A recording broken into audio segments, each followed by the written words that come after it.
Bismillahirrahmanirrahim. Today's quote is by our Holy Prophet Hazrat Muhammad Sallallahu Alaihi Wasallam, who says, richness is not having many belongings, but richness is the contentment of the soul. Today we are going to discuss the food fortification and food adulteration, and I am giving this presentation under the kind supervision of Professor Dr. Saira Afzal. Learning outlines of today's presentation are food adulteration and its types, common adulterants and their hazards, control approaches of food adulteration, food fortification, common fortified foods, advantages and disadvantages, and at the end will be the recent advances and MCQs. By the end of this presentation, the participants would be able to describe different aspects of food adulteration and food fortification. The four main components of security are availability, its access, its utilization, and at the end are the stability. Now, what is food adulteration? Food adulteration means anything adding or subtracting with food, making it injurious to health. This adulteration may be done intentionally or intentionally. Intentional adulteration is a criminal act and punishable offense, or the process of lowering the nutritional value of food either by removing a vital component or by adding substances of inferior quality.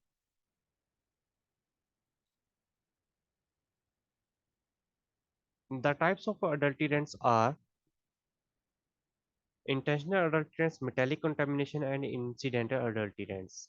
Now, what are intentional adulterants? Intentional adulterants are sand, marble chips, stone, mud, chalk powder, water, mineral oil, and coal tar dyes. These adulteration causes harmful effects on the human body. Metallic contaminants include arsenic from pesticides, lead from water, and mercury from effluents of chemical industries, and tin from cans. While incidental adulterants are pesticide residues, tin from cans, droppings of rodents, larvae in food, metallic contamination with arsenic, lead, mercury can also occur incidentally. Pests such as rodents and insects intrude into the food at high degree and produce filth in the form of excreta, bodily secretion, and spoilage through microorganisms. The most common incidental adulterants are pesticides, DDT, and marathon residues present on the plant product. Replacement, addition, and removal. Replacement of adulterant means complete or partial replacement of food ingredient or valuable authentic consumer with less expensive substitute with the intention of circumventing on origin and false declaration of the process. And addition of adulterants means addition of small quantities of non-authenticated substances to mask inferior quality ingredient. And removal means removal of authentic and valuable constituent without purchases knowledge. Adulteration criteria. It contains any poisonous or deleterious substance which may render it injurious to users when used as tactic. It contains any failed, putrid, or decomposed substances, or it may be prepared, packed, or held under unsanitary conditions and become contaminated or rendered injurious, has a poisonous or deleterious container, or contains an unproved food or color additive. No, the adulterants in milk are unhygienic water, chalk powder, soap powder, starch, hydrogen peroxide, and urea. This may cause food poisoning, heart problems, cancer, vomiting, and nausea. While the most common ingredients in coffee powder are tamarind powder and chicory powder. Tamarind is imli in our common language, and they cause harmful effects of diarrhea, stomach disorder, giddiness, and joint pain. While in turmeric powder, the adulterants are yellow aniline dye, non-permitted colorants like metanil yellow, while they can cause cancer and stomach disorder. In sugar, the common adulterant is chalk powder, which can cause stomach problems.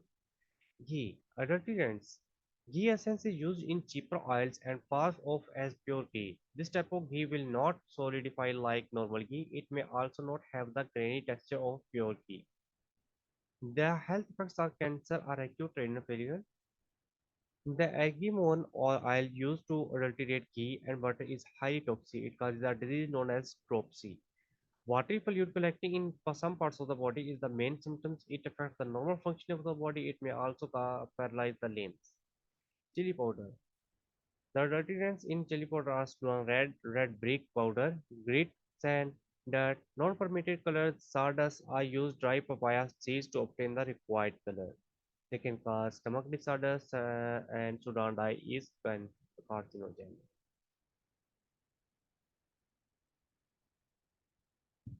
In honey, the results are jaggery, sugar, and corn syrup, which can cause obesity, diabetes, eyes, and nerve disorders.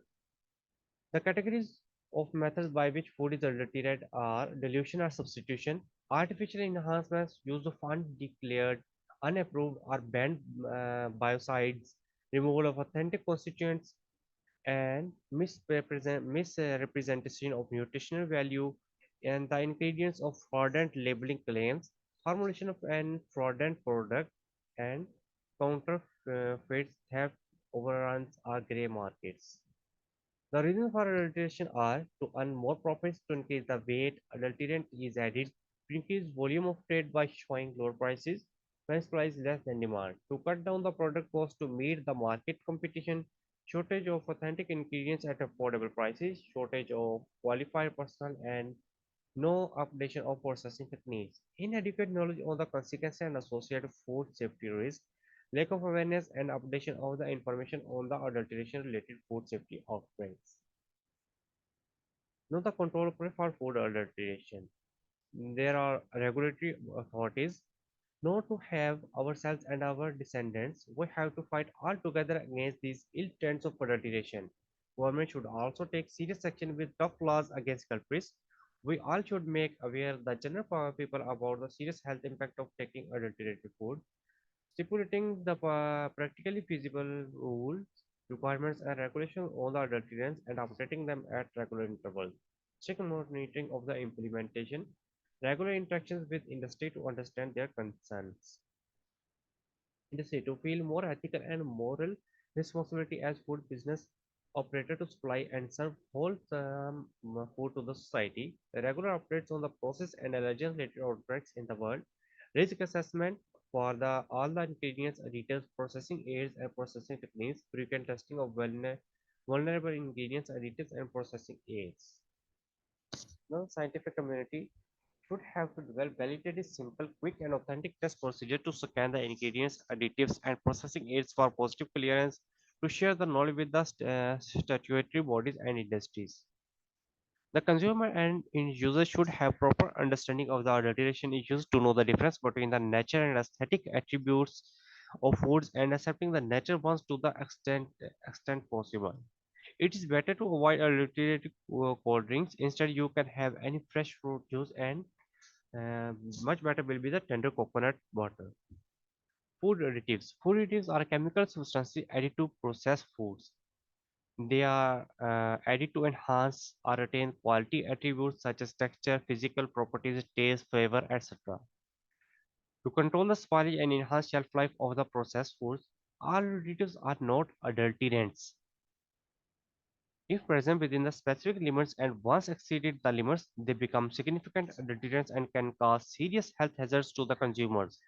All additives are not adulterants until reported outbreak of food safety issues occur.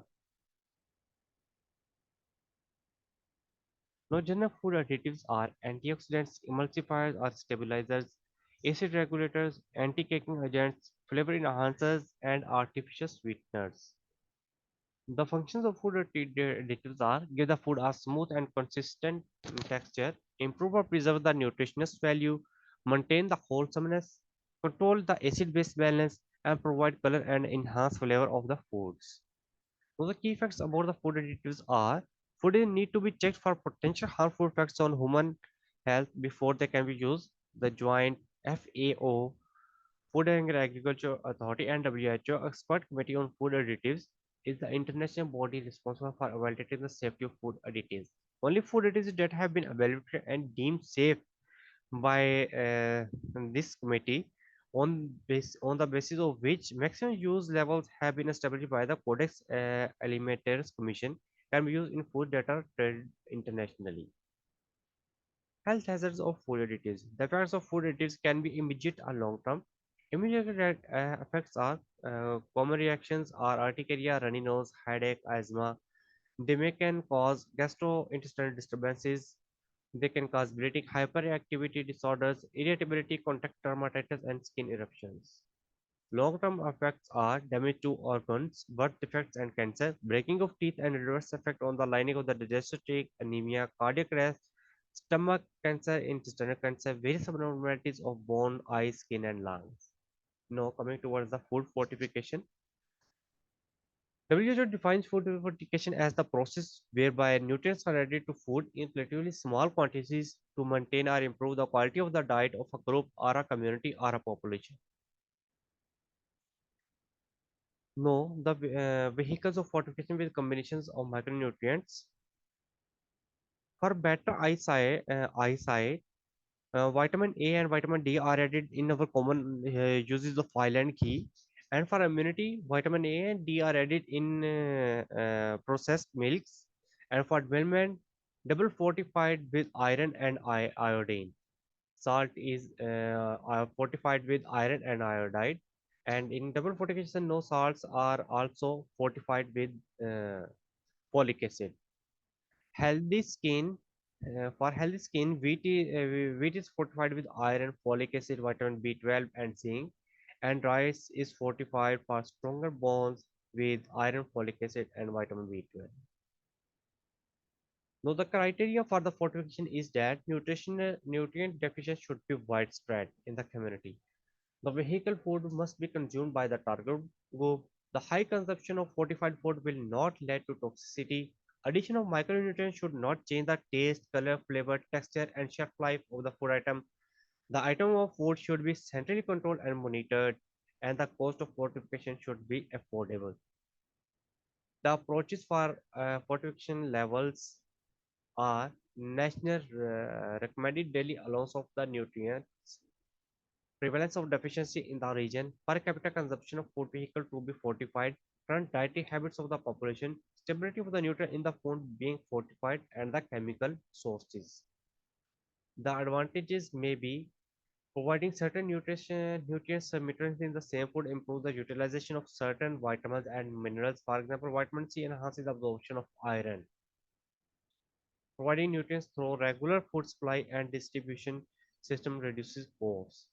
As vitamin C enhances the absorption of iron, while the iron absorption is decreased when it is taken with calcium or milk.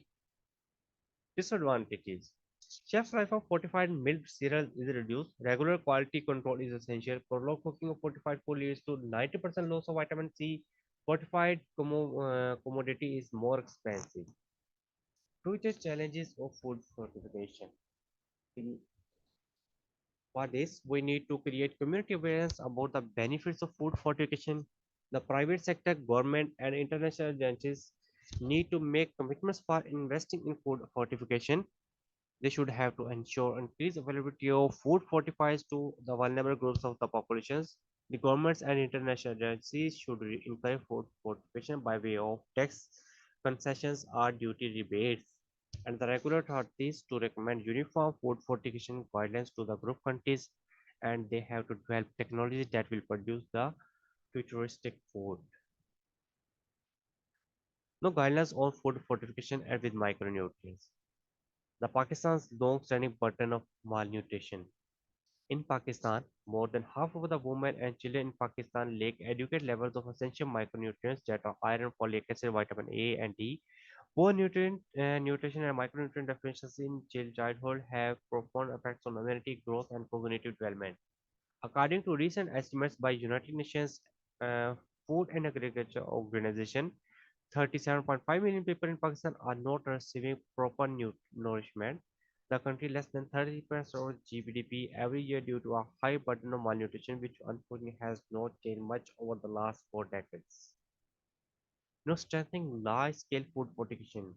The food fortification program is a 5-year investment by the UK government and aims to support government at federal, provincial, and district level and to support the wheat, flour, and edible oil key industries through technical assistance. Nutrition International, in collaboration with the Mort McDonald, is implementing a large-scale food fortification program in 56 districts across Pakistan to support the national provincial governments fortification efforts. Widely consumed wheat flour and edible oils will be fortified with essential micronutrients to reduce the effective deficiency in iron, folic acid, vitamin A, vitamin B12, vitamin D, and particularly among the vulnerable groups that are for women of childbearing age and children.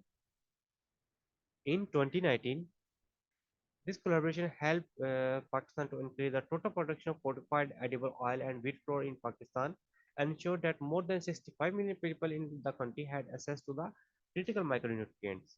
With this approach, 70% uh, functioning meals of wheat produce fortified wheat flour and 62.6 million people consume fortified oil. 2.5 million people consume fortified wheat flour. Now, these are the percentages or by which the oil mills and ghee mills in Pakistan are fortifying for fortified oil and ghee. In Punjab, these are 97%. In Sindh, this is 94%. The highest figure is reported from Khabib, which is 99%. And in Balochistan, it is 87%. And in Salamat, these are 94%. These are the flour mills registered with program, and they are producing fortified flour with iron, vitamin B12, zinc, and folic acid. So the benefits of fortified food. The benefits of wheat flour fortified with iron, folic acid, zinc, and vitamin B12 is that if it is fortified with iron, it improves the cognitive and learning abilities of children, increases work performance of adults, and reduces anemia in children, women, and adults. While with folic acid, it reduces the chances of mental and physical activity in children. Folic acid is crucial for proper brain function and plays an important role in mental and emotional health. While zinc improves the growth, immune system, bone and teeth formation, mineral for brain and body, which provides, and it improves cognition and energy levels. And last is the vitamin B12. It maintains the function of the brain, improves mental health and cognitive well-being.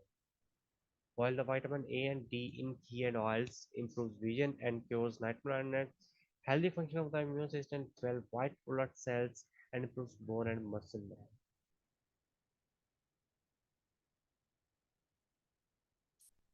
No, here is the fact from the site of WHO with the heading of New Global Alliance brings food fortification to world's poor.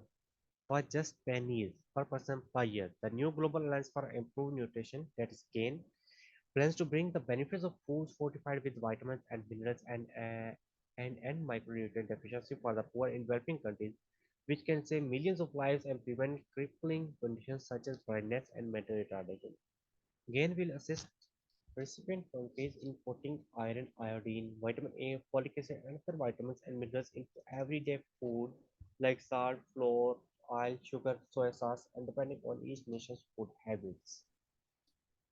Research has demonstrated that fetal death, blindness, anemia, mental retardation, and many common infections that kill the young and the weak are prevalent in developing world simply because individuals lack adequate essential vitamins and minerals in their diets. One of the most successful programs have been at the addition of iodine to salt to prevent mental retardation and intelligent coefficient loss.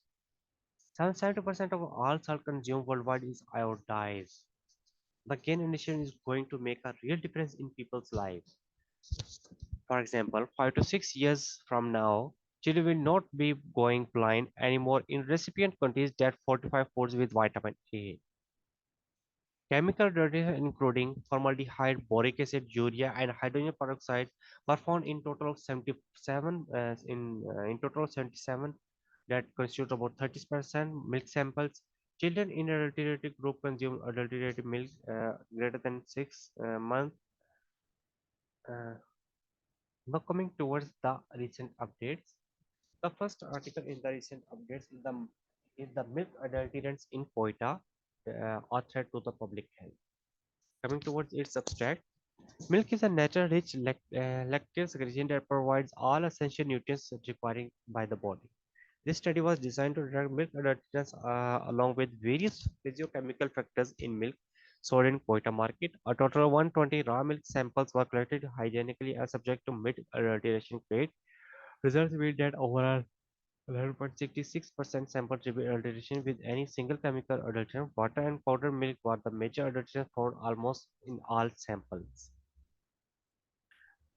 On towns basis, Zargon town samples were most adulterated than Chetan town samples.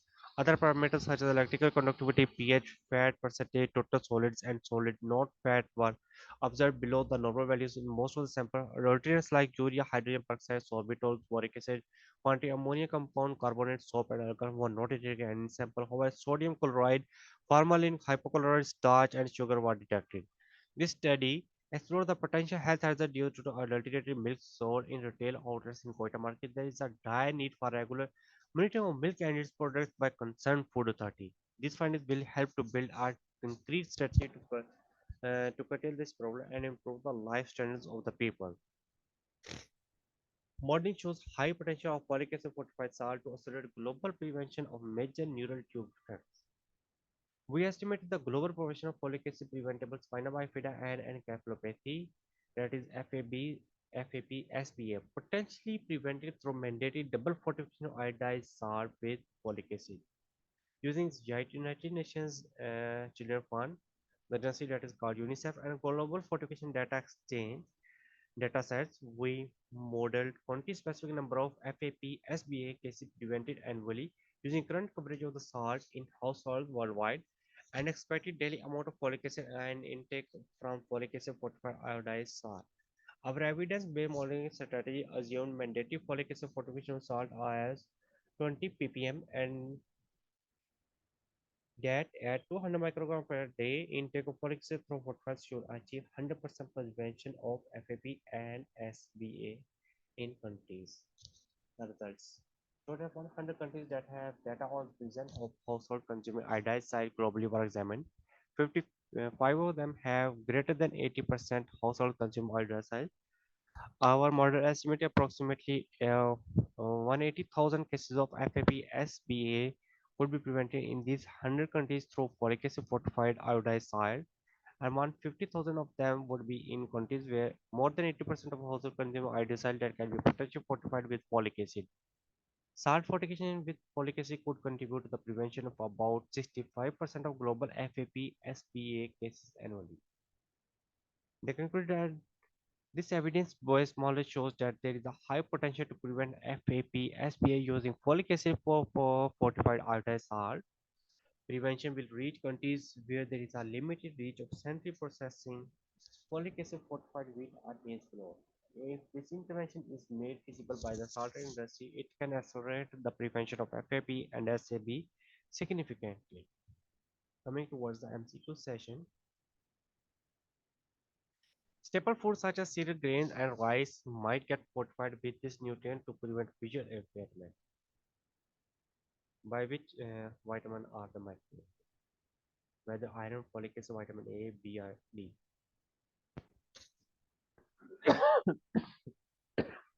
Vitamin A. Yes, vitamin A, sorry.